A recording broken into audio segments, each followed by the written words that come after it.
मैंने कहा मैडम एक बात बताएं, लड़कियां आती हैं, गाने गाती हैं, शादियां कर लेती हैं, मियाँ मना करते हैं गाना छोड़ दो, वो छोड़ देती है, आपके साथ क्या प्रॉब्लम है? कह रहे अकबर मेरे मियाँ मना करते हैं गाना छोड़ दो, मैं मियाँ ही छोड़ देती हूँ।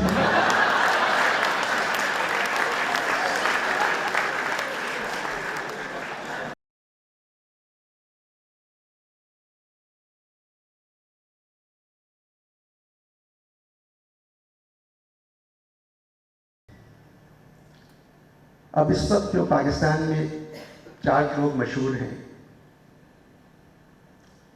2 मलिक हैं, क्या नाम है, 2 रहमान हैं, फजलुर रहमान, शेरी रहमान, रहमान मलिक, बीना मलिक।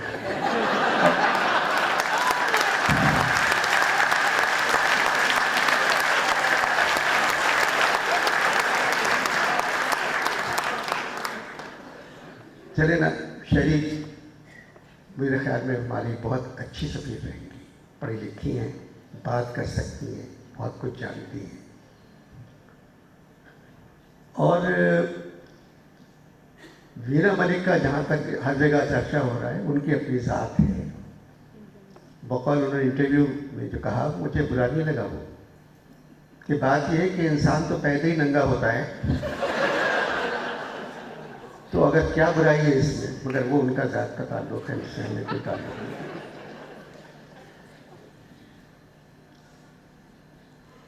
मुझ में एक बुराई है कि मैं झूठ नहीं कह सकता, क्योंकि झूठ बोल के इंसान को सारी ज़िंदगी याद रखना पड़ता है कि उसने क्या कहा था। भूल के इंसान भूल जाता है कि क्या कहा।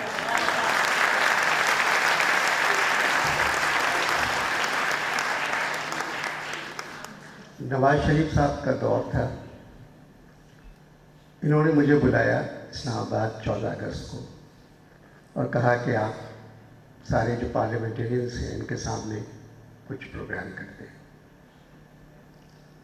मैं अपने साथ आंगन टेढ़ा की अरशद महमूद को ले गया, उनको बनाया मैंने अल्लामा इकबाल, और गेटअप अल्लामा का किया, कोई पहचान नहीं सकता था कि चौधरी है या अल्लामा इकबाल है। महमूद अली साहब जो हमारे दरमियान नहीं रहे, उनको कायद-ए-आज़म बनाया, ग्रे सूट, मरून टाई, ऐनक वगैरह लगा के, और काजी वाजिद को मौलाना जौहर बनाया। अभी तक किसी को पता नहीं था कि प्रोग्राम क्या है। मैंने कहा लोग मुल्क बनाते चले जाते, बागडोर लोगों के हाथ में छोड़ जाते। इकबाल ने ख्वाब देखा, कायद ने ताकीर पेश कर दी, जौहर इनके साथ हैं।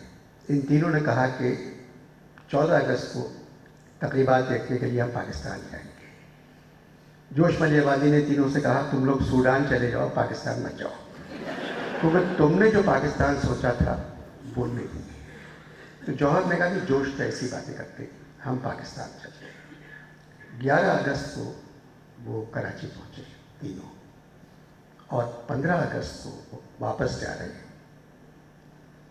इन 4 दिनों में किसी एक इंसान ने भी इन तीनों को नहीं पहचाना कि ये कौन है। इन तीनों के टिकट कंफर्म नहीं है। आइए देखते हैं एयरपोर्ट पे क्या बात कर रहे हैं। यहाँ कर्टन उठता है तो अल्लामा अपनी कुर्सी पे मखसूस अंदाज पे कनपटी पे हाथ दिए सो रहे हैं। उनके आगे एक बहुत बड़ा सूटकेस है, कायद के सामने एक छोटा सा ब्रीफ केस है, और जौहर रो रहे हैं। तो जौहर देखते हैं अल्लामा को सोते हुए कि कहते कायद, कहते जी मौलाना। ऐसा लगता है कि अल्लामा आप कोई नया ख्वाब देख रहा है। तो अल्लामा चौंक जाते, कहते नहीं मौलाना ये बात नहीं है। जिस इंसान ने पाकिस्तान का ख्वाब देखा, पीआईए वाले उससे कह रहे हैं तू चांस पर है।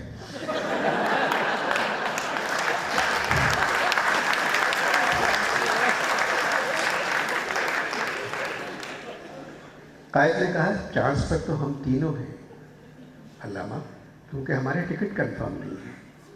ये एयरलाइन की ज़बान है, वो कहते हैं चांस पर। तो अल्लामा कहते हैं but Quaid you are very lucky. कहते क्यों अल्लामा? कहते हैं हम 4 दिन रहे कराची में, किसी एक ने पहचाना नहीं, मगर कराची के हर गली कूचे से एक ही गीत की आवाज़ आ रही थी, यूँ दी हमें आज़ादी कि दुनिया हुई हैरान, है कायदे आज़म तेरा एहसान है एहसान। तो कायद कहते हैं कि मेरा आधा एहसान तो 71 में उतार चुके हैं। जो हालात देख के आ रहे हैं हम लोग, मुझे डर है कहीं पूरा ना उतार दे। तो मौलाना खड़े हो जाते हैं। मौलाना कहते हैं Jauhar, it's your fault, totally your fault. Quaid कहते क्यों मौलाना? कि जब आपने मुझे पाकिस्तान का नक्शा दिखाया था, मैंने उसी वक्त आपसे कहा था इस नक्शे में गलती है। कायद कह रहे हैं आप भूल रहे मौलाना, जब मैंने आपको नक्शा दिखाया था तो आपने माशाअल्लाह माशाअल्लाह कहा था। कह रहे तुम्हारे सुनने में गलती हुई, मैंने माशाअल्लाह माशाअल्लाह कहा था।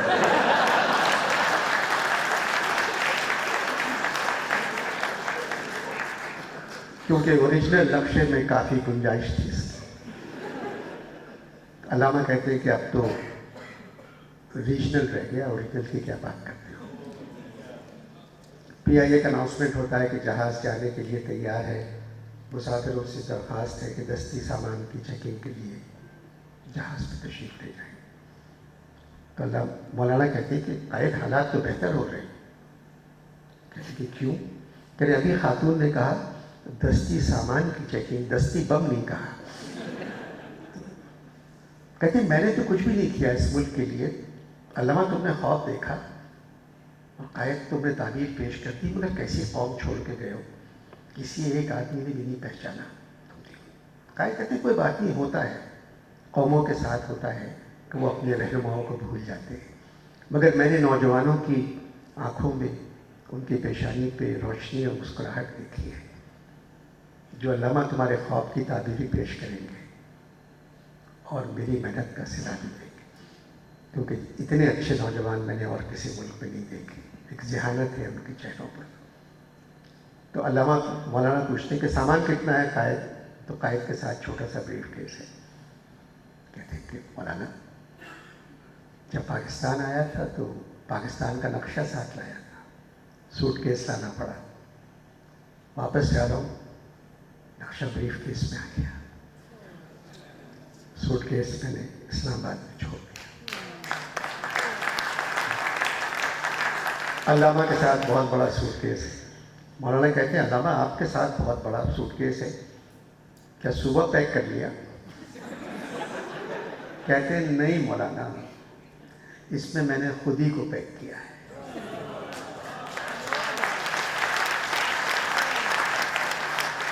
इस्लामाबाद की सड़कों पे पड़ी हुई नजर आई, कम से कम मुझे अपने मिसरे की लाज रखना थी। मैंने सोचा कि इस्लामाबाद में खुद ही सिर्फ हवाई जहाज़ के ज़रिए बुलंद हो सकती है और पूरी तरीका नज़र नहीं आया। PIA का फिर अनाउंसमेंट होता है कि ये आखिरी अनाउंसमेंट है, मुसाफिरों से दरख्वास्त है कि दस्ती सामान चले जाएं जहाज़ पे। मौलाना रो रहे, कह रहे आई एम सॉरी कायद। नहीं कोई बात नहीं। इतने में एक बच्ची भागती हुई आती है और कायद से कहती है ऑटोग्राफ प्लीज। तो कायद उसके सर पे हाथ रखते हैं और कलम निकालते हैं। नाम क्या है? फातिमा। ऑटोग्राफ देते हैं। मौलाना भी तैयार होते हैं ऑटोग्राफ देने के लिए, अल्लामा भी होते हैं। बच्ची उनसे नहीं लेती ऑटोग्राफ, चली जाती है। तो मौलाना कहते हैं बेटी इधर आओ। वो आती है, जी तुमने कैसे पहचाना? कि मैंने नहीं, अब्बा ने पहचाना। कि अब्बा ने क्या कहा? कि अब्बा ने कहा ये क्रिस्टोफर ली बैठे, इन्होंने कायदे आज़म का रोल किया है।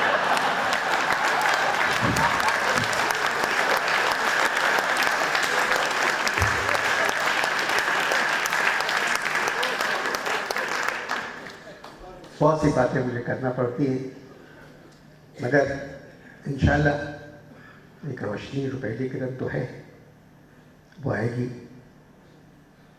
जब जौहर साहब जैसे लोग मुल्क से बाहर रहेंगे और बताएंगे कि पाकिस्तान क्या है। पढ़े लिखे आदमी हैं, पढ़ाते थे, पाकिस्तान का तो अब ये हाल है कि एक एमएनए है जिन्होंने बीए पास किया है, उन्होंने नहीं किया, मुशर्रफ साहब ने करवाया,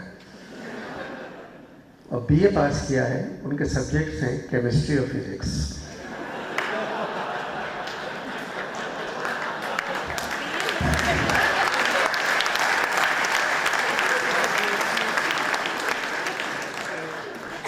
मेरा दिल बहुत बातें करने को चाह रहा है, मगर मैं क्योंकि खातून साथ आई हैं, उनको मैं बुलाता हूँ।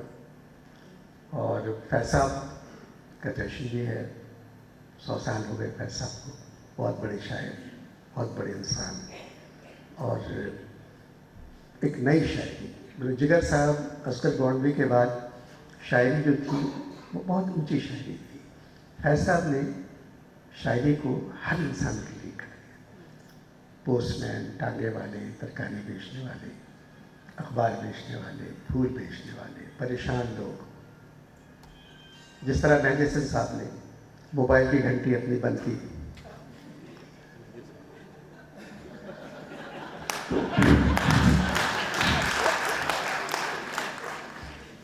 मेहदी हसन साहब ने बदल को हर एक के लिए कर दिया। यानी एक गोश्त काट रहा है आदमी और गा रहा है गुलों में रंग भरे बादलों बहार, ये बड़ी बात है, उसको पता ही नहीं कि क्या गज़ल है, मगर वो गा रहा है। तो ये मेहदी हसन साहब का कमाल है। मेहदी हसन साहब बीमार हैं बहुत। अभी गुलाम अली साहब हिंदुस्तान गए तो वहाँ शिवसेना वालों ने उनके कॉन्सर्ट में उनका हारमोनियम तोड़ दिया, तबले वबले फाड़ दिए, जो सब किया। तो मैं मेहदी साहब के पास गया, मैंने कहा मेहदी साहब जो गुलाम अली के साथ हिंदुस्तान में हुआ है उसके बारे में आप क्या कहेंगे? कह लेंगे अनवर, अगर हर कॉन्सर्ट में वही चीज़ें सुनाओगे तो पिटाई तो होगी। मैंने कहा नहीं,